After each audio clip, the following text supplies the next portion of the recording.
Halo teman-teman, Kembali lagi di Ruang Ngobrol Yes, ini ngobrolin KNY. Kimetsu no Yaiba. Bukan ya, Bay? Ya, Kimetsu no Yaiba. Film terbaru Heeh.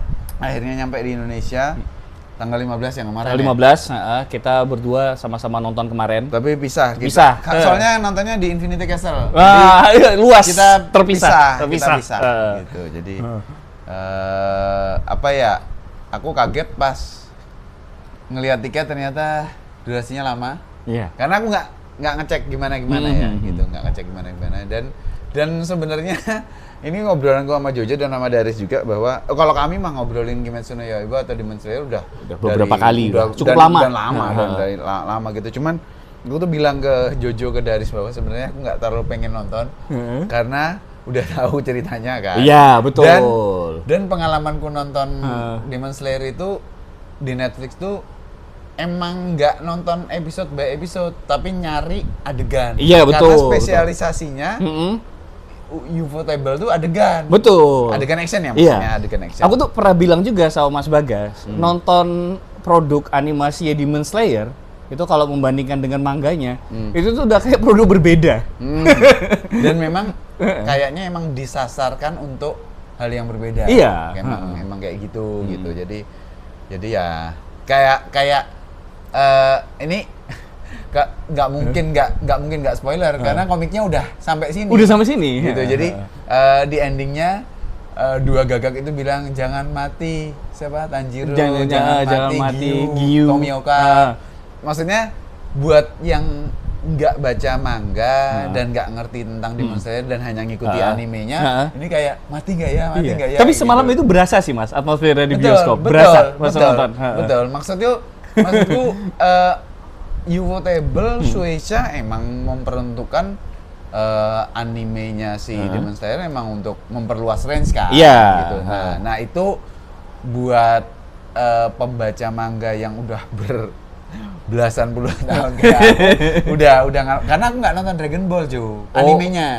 Iya. Dan temenku ada yang nggak baca Dragon Ball, tapi tiap minggu nonton. Anime. Jadi dia nungguin di Indosiar tiap minggu. Jadi nggak mau ketinggalan satu episode pun. Nah sedangkan aku nggak mau nonton yang anime. Nah ini kan dua konsumen yang berbeda. Nah akhirnya karena Jojo nggak ada teman untuk ngobrolin ini, akhirnya aku ya udahlah aku nonton. Bukan nggak pengen nonton karena nggak suka, tapi ya untuk sesuatu yang kita udah tahu dan ini pasti eskalasinya di apa Jo adegan actionnya nih. Iya. Gitu. Kita udah tahu jadi. To be expected lah karena kan setelah bertahun-tahun, cukup lama ya Kimetsu no Yaiba ya, sebelum pandemi ya. Udah mungkin kalau filmnya dari yang pertama. Oh yang serialnya itu kan kalau kita membandingkan secara visual, makanya tadi aku bilang di awal kan ini kayak produk berbeda karena kalau kita lihat adaptasi anime yang lain itu kan frame by frame berasa tuh kemiripannya kan. Kalau ini frame by frame diubah, nggak cuma actionnya itu bisa berubah dan angle-nya dan di film ini tuh juga perubahannya tuh cukup berasa di awal. Kalau terutama background maksudnya apa Jo? Pohon-pohon, air apa. Kalau ending seriesnya yang sebelumnya yang akhirnya nyambung ke film ini kan cukup dramatis ya adegan mereka masuk ke Infinity Castle. Pertama ini dulu ngeroyok dulu, terus tiba-tiba sama Busan di Shrek. Iya. Kalau di komik cuma pluk, masuk. Udah gitu. Begitu juga awal dari movie ini juga sama. Jadi begitu mereka masuk ke Infinity Castle itu udah langsung mulai. Ini jatuhnya lama. Satu lagu opening. Satu logo opening, terus ada establishing shot per karakter mereka ngapain. Dan juga aku suka di film ini Mas, itu adalah berasa kerja kolektifnya sebagai sebuah squad. Itu nggak cuma Hashiraya doang. Korps sebagai sebuah korps tuh berasa. Nggak cuma Hashiraya doang. Betul. Tapi anak buah yang lain-lain itu juga hidup. Bukan hanya apa aja figuran yang aku jangan spoiler. Nggak apa-apa dong. Apa ya? Ya nggak apa-apa dong. Bukan cuma umpan buat Muzan. Oh iya. Berasa mereka tuh berasa kontribusinya kayak gitu. Interaksi Hashira dengan anak buah itu makin berasa aja Jo. Tapi ya udah. Nggak mau kita lanjut. Okay. Itu makin berasa dan itu tuh membuat efek penceritaan di film ini tuh jadi lebih dramatis. Ya, gitu. Oke. Ini kita udah masuk ke filmnya. Seperti tadi kita bilang, adegan mereka jatuh masuk ke Infinity Castle tuh cukup panjang, cukup lama. Dan openingnya oke gitu. Ya dramatis lah. Sisi dramatis itu tadi. Tapi kemudian selepasnya, sebenarnya nggak banyak berbeda dari komiknya secara mangganya, secara adegan gitu.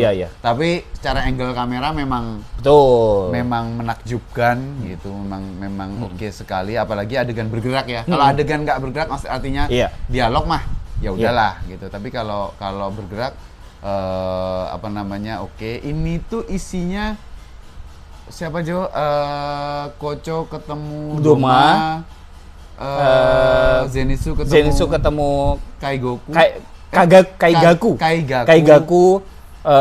Terus ya, dan inti utamanya adalah Giyu sama Tanjiro ngelawan Akasa gitu. Nah, jurus-jurusnya Doma ini menakjubkan karena kita jadi bisa ngerasain seberapa dingin. Kalau di komik cuma sih Mas, menurutku ya yang aku suka dari film ini, dan juga ini kan karena sumber dari manga itu tuh mangganya juga itu adalah memang pertarungannya Akasa. Mungkin karena pertarungan Akasa tuh investasi itu udah lama sih. Jadi begitu ngelihat Akasa berantem, itu tuh ke callback semuanya sih. Dan menjadi menjadi sangat oke karena film sebelumnya adalah Mugen Train. Di mana itu Akasa yang head to head, maksudnya terakhir siapa namanya, Tanjiro bilang jangan kabur gitu. Nah di sini kan akhirnya ketemu lagi. Filmnya Kimetsu no Yaiba tayang di bioskop tuh nggak hanya Mugen Train memang, tapi itu kemudian dengan cepat setelah nggak tayang di Indonesia kan, yang mana? Tayang nggak ya? Yang mana? Kayak 2 episode awal arc apa enggak. gitu. Kalau di Indonesia itu langsung masuk kereta jalan. Enggak, maksudnya habis itu kalau nggak salah ada Village. Nggak ada. Tapi kan sebenarnya itu dirancang 2 atau 3 episode tayang di bioskop kan memang. Sebenarnya ada satu film lagi tapi recap. Tapi betul. Recap. Betul. Artinya kelas movie-nya berbeda. Beda. Gitu. Nah, kemudian Akasa ini menjadi akhirnya ketemu lagi. Akhirnya ketemu lagi gitu. Nah, tapi sebelum nyampe ke Akasa itu kan ada Doma dan ada Kaigaku yang ngelawan Zenitsu. Bagus, seperti yang aku bilang tadi, jurusnya Doma oke, Kaigaku ngelawan Zenitsu oke. Cuman aku sepakat sama Jojo, paruh pertamanya film ini tuh buat kami ngerasa dragging.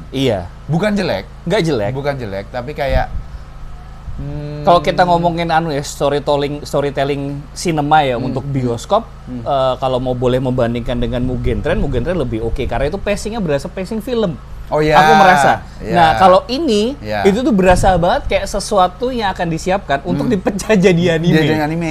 Jadi kayaknya kita tuh berasa, ini nunggu Netflix aja nih. Misalnya kayak gitu. Nah, cuman pacingnya berubah pada saat Akasa datang. Itu asik sekali. Nggak cuma pacing yang berubah. Kualitas gambar dan animasi. Jadi kualitas film. Sebelumnya tetap bagus, Demon Slayer seperti biasa, tapi kualitasnya lebih mendekati series yang bagus banget. Begitu Akasa datang tuh langsung jadi kualitas film. Aku notice tuh pada saat Akasa hancur-hancuran tuh debris ataupun asapnya itu asap live action. Asap gitu, asap live action. Jadi bukan asap anime gitu, bukan gitu. Jadi menurutku sih oke sekali. Sekali lagi ya, kalau di komik jurus-jurus itu hanya satu panel besar gitu, terus ngeluarin jurus ada sabetan-sabetan. Kalau di sini tuh pertama kali Akasa muncul, terus kemudian bukan Akasa muncul. Bahkan pertama kali Giyu dan si Tanjiro double jurus Mizuno Kokyu itu tuh jadi kelihatan putarannya. Kalau di komik cuman pluk gitu. Udah. Nah, iblisnya langsung gitu. Sama itu sih, kali ini tuh pertarungannya itu medannya berasa banget sih, Mas. Terennya itu lokasi pertama tuh berasa banget gitu loh. Berasa luas. Nah, aku tuh kalau bandingkan lagi dengan mangganya ya, ngelihat pertarungan lawan Akasa ini agak klaustrofobik. Betul. Kayaknya sempit gitu. Karena sempit. Dan ruangannya kan dikelilingi tatami kayak gitu. Berasa kayak indoor banget lah. Nah, ini tuh berasa luas banget pertarungannya. Indoor juga, tapi pergerakannya jadi leluasa. Indoor gede lah kayak. Dan Giyu sama Akasa berantem di atap-atap rumah itu kan jadi kerasa lompat sana lompat sini gitu. Nah, ini teman-teman yang nonton ini juga bisa jadi mungkin ada yang nggak setuju dengan ya nggak usah dibandingin mangganya. Ya nggak, kami sepakat untuk tidak bisa. Emang kepada source materialnya emang harus diobrolin. Dan kalau yang nggak setuju juga nggak apa-apa. Silakan aja gitu. Nah, yang ku acungi jempol emang judulnya Infinity Castle, salah satu jualan atau tokoh utamanya tuh justru Infinity Castle-nya itu sendiri. Iya. Karena gerak terus. Ini kan di komik nggak bisa diwujudkan. Nggak bisa diwujudkan. Nah, kita cuma tahu itu sebagai sebuah latar belakang doang. Betul. Tapi kalau di situ kayak aku bilang tadi, bahkan di pertarungan lawan, gue salah Akasa deh, yang kroco-kroconya itu. Kalau Doma nggak kerasa. Iya. Kalau Doma itu sesuai komik ya, memang ruangan kecil aja. Nah, tapi kalau yang lain bahkan yang kroco-kroco itu berasa itu tuh luas banget. Berasa infinity-nya. Betul. Gitu, apalagi dari sudut pandang Gagak. Nah, itu Gagaknya asik. Aku tuh ada dua hal Mas sebenarnya yang aku juga kaget loh di secara visualisasi itu tuh aku nantikan eksekusi bakal kayak apa. Kalau urusan animasi pertarungan to be expected bakal sebagus ini. Cuma ada dua hal sih yang surprising, yang buatku cukup mengejutkan. Yang pertama kayak kamu mention tadi, Infinity Castle. Ya, Infinity Castle dan adegan gambar peta. Itu berasa bikin peta tuh setengah mati. Gila. Dan jadi kerasa bahwa peta itu terbuat. Karena Gagak disebar. Gitu. Jadi gambarnya tuh belok sini karena mereka nggak hanya 3 anaknya Oyakata. Ini bikin tuh bukan hanya bikin peta supaya kalau ini kita nggak bisa ngalahin Muzan, otomatis generasi selanjutnya punya peta. Bukan hanya itu, tapi mereka ini nyari Muzan kan gitu sebenarnya itu. Jadi dan pergerakannya menarik sekali. Sama berasa ada adegan itu loh, ada anak buah yang lain, yang lain kecil-kecil tuh nempel-nempelin. Itu betul-betul kayak ini tuh kerja kolektif. Kayak gitu kayak aku bilang tadi. Yang pakai masker. Nah, sama yang kedua tuh ya, aku penasaran itu adalah visualisasinya gimana adalah ketika Tanjiro sudah bisa menggunakan jurus itu loh, masuk ke dunia yang tidak terlihat. Apa nama jurusnya? Gue juga lupa. Iya, poinnya lah, dia bisa melihat sesuatu yang tak kasat mata gitu. Terus ada penjelasan lebih lanjut soal fighting spirit. Nah, itu yang aku nantikan. Gampangnya Byakugan. Apa? Byakugan. Gampangnya itu. Sama penjelasan soal fighting spirit, eksekusinya kayak apa? Itu bagus banget. Ya, aku nanti sebenarnya. Iya. Karena di komik emang diomongin. Tapi kan kita belum tentu bisa masuk ke penjelasan. Iya, memvisualkan gimana kalau dalam pertarungan next level fighting spirit kan adalah kekosongan kan. Gimana kekosongan itu diaplikasikan dalam pertarungan, visualisasinya itu gimana. Dan di bioskop audionya juga berasa hening. Oke banget. Oke banget. Aku nonton di CGV, Jojo nonton di Empire gitu. Nah, ini yang menarik sih. Aku tuh bener-bener pada saat nonton Akasa, pertarungan lawan Akasa tuh otomatis dengan pengalaman bacaku, aku nge-track back ke Dragon Ball. Oh, kenapa tuh? Karena fighting spirit itu kayak ki. Iya, ki-nya Dragon Ball. Apa namanya? Bahasa Indonesianya itu apa sih? Pancaran tenaga. Nah, kalau Alex Medianya pancaran tenaga. Jadi terjemahan lawas. Iya, gitu. Jadi kan kalau kita di komik tuh kayak ada kompas, ada Tanjiro ngomong kita ini apa sebenarnya. Nah, ternyata Akasa itu kan pakai sekelilingnya dia untuk mendeteksi siapapun yang masuk ke sana, masuk radarnya dia. Semakin gede semangat tempurnya, semakin kerasa. Nah, itu juga di Chinmi Kung Fu Boy juga ada, hawa tempur itu bisa dirasain. Jadi kalau di balik tembok ada yang mau nyerang si Chinmi, Chinmi bisa ngerasain, ini makin gede nih. Hawa tempurnya segala macam. Kekuatan lawan juga bisa diukur dengan seperti itu. Nah, Chinmi itu punya jurus diajarin sama seorang dokter Kung Fu 1 jari. Jadi dengan cara menghilangkan keberadaan. Jadi dia kalau ngelawan kayak pernah ngelawan beruang gitu. Beruang ini cuma diem aja. Supaya bisa mendeteksi kalau beruang nyerang tangan kanan, pakai tangan kanan, berarti kan di kiri kita. Berarti Chinmi menghindarnya ke kanannya dia dan nyentuh bagian kirinya si beruang gitu. Nah, kayak gitu ke track back dan aku rasa pasti itu menjadi mungkin itu menjadi referensi juga. Mungkin kalau di sini banyak para nakama yang nonton akan teringat adegan Luffy lawan Enel. Aku kan nggak baca, belum baca. Luffy lawan Enel tuh, jadi Enel itu kan sensinya kayak Akasa lah, dia bisa ngeliat jauh. Luffy itu cara supaya dia bisa mukul Enel itu adalah dengan tidak mikir. Emang Luffy pernah mikir? Lebih tidak mikir lagi, lebih minus lagi. Jadi nggak kebaca gerakannya. Secara elemen nggak bisa dikata-katain gitu. Nah ini jadi penjelasan ini emang tim Ufotable emang jago. Jago banget. Ini gimana ya cara nyampein dramatisasinya dapat, tapi secara teori juga nyampe ke penonton. Nah ini menarik sekali. Adegan flashbacknya Tanjiro sama bapaknya menggal beruang itu di komik tuk gitu aja. Cuma udah pluk kepalanya. Iya, aku ngerti sih itu gerakannya cepat sekali, cuma kayak udah. Tapi di sini pas bapaknya Tanjiro ke atas juga dia pakai kapaknya tuh ke atas. Iya.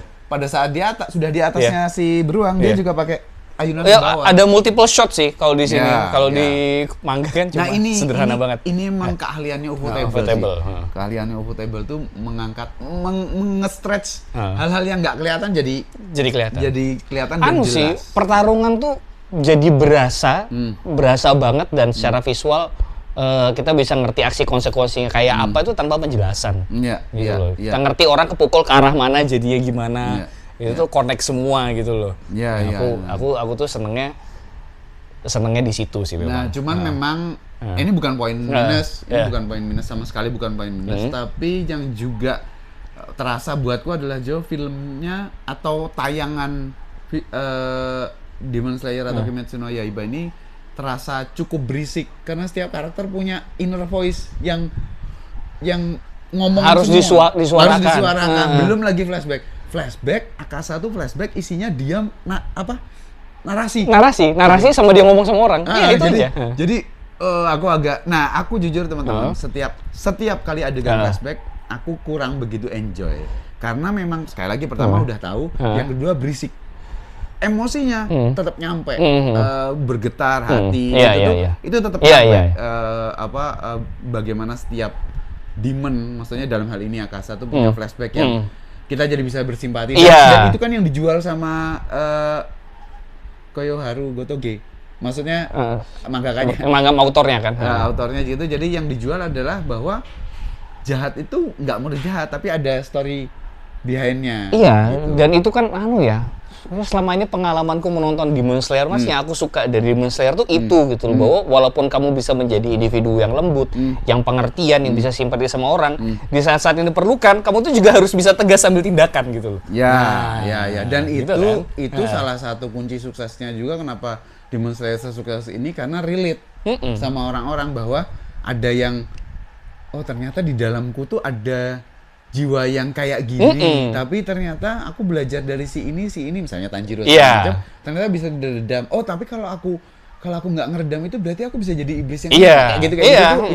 Itu relate nanti endingnya di studioku tuh pada tepuk tangan. Tapi ini hal biasa karena filmnya memang sebagus itu. Filmnya memang bagus. Sama yang aku kaget itu sih Mas, adegan pas Akasa udang dada kepalanya. Itu kok berasa serem ya? Kan di komik udah ada? Udah. Itu berasa serem loh. Itu bagus, karena di komik cuma begitu aja. Dia cuma diem. Dan aku kan bilang, aku pernah cerita sama Mas Bagas kalau nggak salah. Akasa itu sportif Mas. Akhirnya itu dia meledakkan diri. Betul. Karena dia mengakhiri pertarungan karena dia merasa kalah. Iya, dia meledakkan diri. Aku membahasakannya tuh meledakkan diri karena cuman di komik itu cuma blub. Kita ini apaan? Nah, ternyata di sini bukan meledakkan diri. Dia mukul dirinya sendiri. Ternyata di sini berasa pukulan itu berkali-kali. Betul. Dan triggernya benar-benar kerasa karena adegan Tanjiro nyelamatin Giyu itu di slow motion. Sehingga kalau di komik kita cuma melihat satu panel, Tanjiro ngelihat si siapa Akasa ngelihat dalam tanda petik ke si Tanjiro. Udah gitu aja. Kalau di film ini tuh Tanjiro tuh jadi kayak aku kalah deh. Gitu loh. Itunya tuh ada gitu. Jadi pantas. Kalau di komik belum. Nah, kok udah beres gitu. Jadi oke lah gitu. Nah, kemudian bagaimana karakter-karakter di masa lalunya Tanjiro, Akasa ini juga membuat Akasa apa ya Jo, ikhlas dalam tanda kutip. Iya. Bukan ikhlas juga ya, kayak menerima untuk ya aku salah, aku siap dihukum, ini udah selesai semua gitu. Ya pada akhirnya yang bisa ngalahin mereka tuh memang nggak cuma, yang bisa ngalahin Demon itu nggak cuma manusia, tapi sisi kemanusiaan. Ya mereka sendiri. Karena setiap Demon awalnya manusia. Bahkan Muzan yang seperti itu juga awalnya malah manusia gitu. Jadi aku rasa film ini aku nggak tahu akan berapa lama tayang ya, karena Mugen Train dulu aku nggak tahu, karena harusnya sih ini lebih dari penontonnya lebih dari Mugen Train. Harusnya. Karena udah terinvestasi dari berseason-season serialnya gitu. Dan juga udah bukan pandemi. Ya, itu dia. Dulu ngaruh banget sih guys. Jadi aku nggak tahu ini akan bertahan berapa lama, tapi buat teman-teman yang belum sempat nonton, disegerakan aja. Karena kita nggak tahu apakah lama apa enggak, nggak tahu. Dan ini cerita yang kuulang-ulang cukup sering, beberapa kali lah, bahkan ke Daris. Demon Slayer ini kan salah satu hal yang membuatku kembali ke manga ya. Iya. Gitu. Jadi udah lama nih nggak terkoneksi sama manga atau anime, terus kembali gitu. Bukan serial favoritku, baik itu manga ataupun anime itu kecuali adegan fight-nya ya. Iya. Kecuali adegan fight-nya gitu. Tapi dulu itu pada saat Mugen Train tayang di bioskop kan aku nggak tahu, aku ngerti bahwa ada movie anime tayang di bioskop, kok orang banyak banget. Oh iya. Kayak kau pernah beberapa kali mention juga kan di ruang ngobrol. Ngapain banyak banget? Ku pikir, aku tuh bilang, kenapa orang pada nonton Goblin Slayer ya? Bukan. Apa bagusnya sih Goblin Slayer kataku? Gitu. Iya. Terus Daris bilang, Demon Slayer mas. Lah apa bedanya Goblin Slayer? Beda. Terus Daris ngeluarin komiknya, terus loh kok nggak ada Goblinnya Riz? Iya. Gitu, terus ternyata Goblin Slayer sama Demon Slayer berbeda. Saya emang tolong. Oh gini. Nggak update. Nah, kalau karena pada saat itu Goblin Slayer juga lagi naik, lagi dibicarakan gitu. Terus kemudian ku baca terus, oh gini toh. Coba mas nonton animenya. Nah, aku nonton animenya tidak dari season 1, tapi dari Mugen Train. Oh iya, kamu memang masuk pas udah era Mugen Train sih. Emang Mugen Train tuh udah di Netflix, gitu. Baik itu yang udah pecahan episode ataupun yang movie itu ada di Netflix. Jadi aku nonton itu. Aku baru nonton baru nonton season 1 tuh 2025, cuy. Baru nonton season 1. Iya sih. Karena aku penasaran dengan episode berapa? 19. Yang lawan laba-laba kan? Iya. 19. Gitu. Nah, aku baru karena kan itu yang kemudian obrolan sama Daris ngasih tahu tuh. Yang kemudian dijadikan benchmark untuk anime-anime yang action, episode 19-nya itu. Iya. Itu kemudian hampir semua anime action punya episode 19-nya masing-masing. Betul. Gitu. Di season 1 itu di Mugen Train ada. Di Red District ada. Iya. Terus kemudian di Swordsmith Village juga ada gitu. Jadi emang ada pentolan. Nah, di movie ini ya Akasa. Gitu. Jadi memang Ufotable kayaknya punya formula yang udah jadi dan itu ditiru sama beberapa studio gitu sih. Jadi ya itulah sekelumit pengalaman saya dan ketololan saya tentang Demon Slayer. Kalau aku bahasa yang cukup Norwegia lagi ya, kalau Demon Slayer kan yang nonton Norwegia banyak ya. Nonton Norwegia banyak. Aku tuh bilang sama teman-teman Demon Slayer Infinity Castle ini akan berasa kayak Avengers Infinity War. Betul, karena trilogi juga. Dan meskipun nggak trilogi sih kalau Infinity War ya. Tapi kan Infinity War kan intinya kan gelut aja. In between itu ada flashback. Apalagi yang ketiga kayaknya. Ada dialog, iya. Yang ketiga cuma kayaknya kita ngakak-ngakak deh, Jo. Kayaknya nonton yang ketiga tuh. Aku berharap semoga ya nanti di film ketiga itu ada pembaharuan. Ya mungkin ini bahasa berbeda lah. Ada pembaharuan ending sih. Kayaknya kalau ending mungkin enggak, tapi mungkin visually enggak, maksudnya berdasarkan part 1 ini kayaknya apa Jo penjelasan yang lebih enak. Mungkin penyampaian. Dan ini aku tuh baru tahu kalau Infinity Castle part 1 The Return of Akasa. Oh iya, aku juga baru tahu. Aku juga baru tahu. Gitu. Jadi, oh, The Return. Oh, gini cara baginya. Berarti kan mungkin ya pada saat kita mengira-ngira mungkin part 2-nya nanti adalah selesai di si Geogen 1. Part 2 aku nggak tahu, mungkin bisa doma atau setengah pertarungan lawan Geogen 1. Soalnya kalau Muzan tuh kayaknya harus film sendiri ya? Sendiri deh. Atau part 3 A dan B. Aduh. Itu kayak apa ya begitu ya? Final Part A dan B. Harry Potter. Oh iya, 7AB. Iya, 7AB. 7AB. Oke. Oh iya. Ya, pertarungan lawan Kokushibo, Jogen nomor 1 itu juga bertahap. Karena siapa duluan masuk, habis itu siapa. Ya, tapi kita nggak bahas itu. Kita sampai, bisa kebayang sampai Akasa lah. Sampai Akasa. Yang jelas teman-teman, ini tuh begitu, Jojo tadi udah bilang, jadi begitu Akasa datang itu, apa Jo? Cinema experience lah ya. Bioskop. Iya, maksudnya emang selayaknya ditonton di bioskop. Meskipun kalau nonton di Netflix nanti juga nggak kenapa-napa. Tapi atmosfer terutama sound design itu tuh emang dirancang untuk di bioskop. Kalau yang Doma mah masih bisa lah di Netflix. Karena sekali lagi ini pertarungannya tuh di Infinity Castle. Tempatnya tuh luas kayak gitu. Jadi kalau nonton di bioskop itu berasa luas. Iya. Apalagi mungkin nonton bioskop apa sih yang namanya yang gini? Stek. Oh, yang sampingnya itu kan aku lupa namanya. Itu nggak ada di Jogja sih. Nggak ada.